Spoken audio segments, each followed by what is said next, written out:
warahmatullahi wabarakatuh. Perkenalkan, nama saya Muhammad Syukur Ramadan dari kelas 11 IPS AI1. Kali ini saya akan menjelaskan materi biologi tentang tentang sistem koordinasi. Sistem koordinasi merupakan organ dan sistem organ yang bekerja sama secara evolutif. Sistem koordinasi meliputi sistem saraf, sistem hormon, sistem indera. Yang pertama, kita masuk ke sistem saraf. Sistem saraf berperan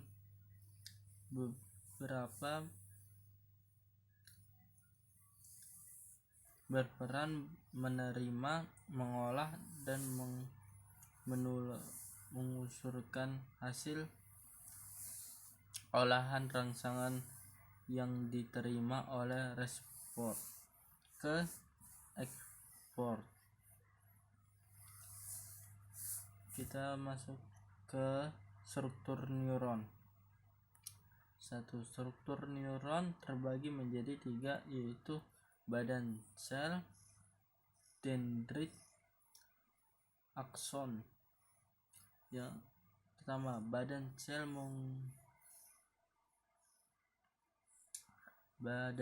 mengandung nukleus dan nukleus yang dikelilingi sitoplasma. Sitoplasma badan sel menghubungkan badan nilas. Dendrit merupakan uluran pendek bercabang-cabang yang keluar dari badan sel. Akson merupakan satu uluran panjang badan sel yang berfungsi untuk menghantar impuls menjauhi badan sel.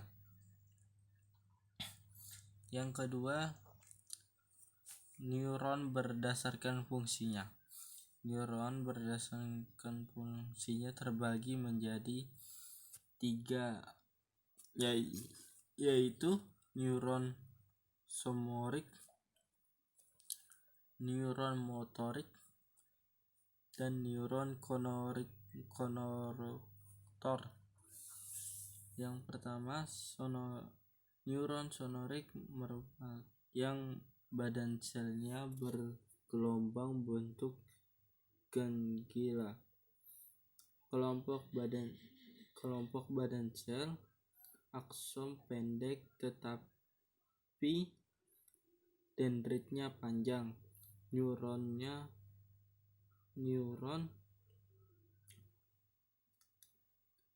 motorik merupakan yang memiliki dendrit pendek dan akson panjang. Yang ketiga, neuron kontoruk merupakan neuron melipor yang memiliki dendrit pendek tapi jumlahnya banyak, serta ada akson yang panjang dan akson yang pendek. Ketiga, sinapsis adalah menghubungkan antara neuron yang satu dengan neuron yang lain. Yang keempat, maksimis terjadinya gerak.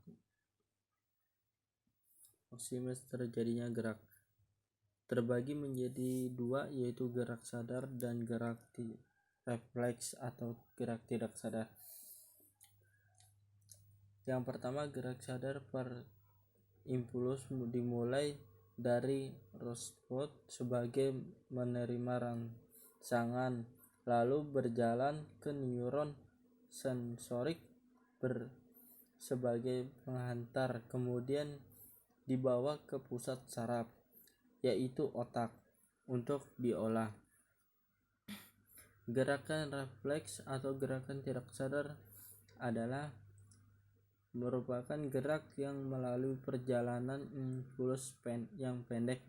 Perjalanan impuls diawali direspon sebagai penerima rangsangan, kemudian dibawa oleh neuron sonorik ke pusat saraf tanpa diolah di pusat saraf.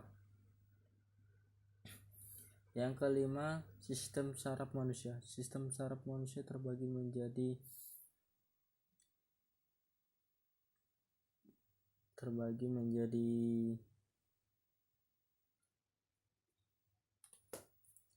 dua,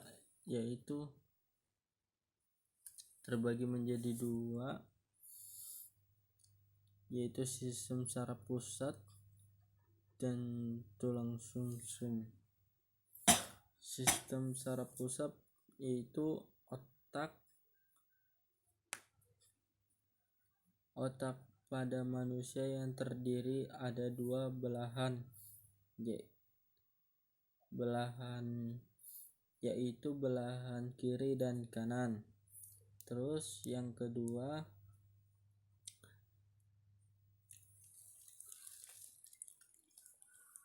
sumsum belakang, sumsum tulang belakang yang merupakan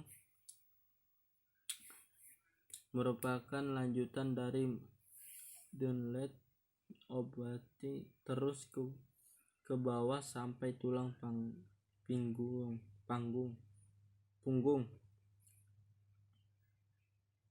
tempatnya sampai pinggang.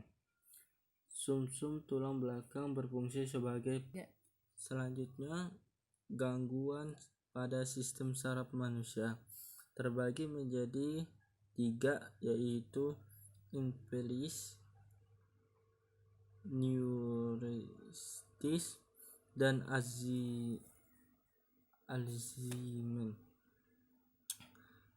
Yang pertama merupakan kelainan neuron di otak.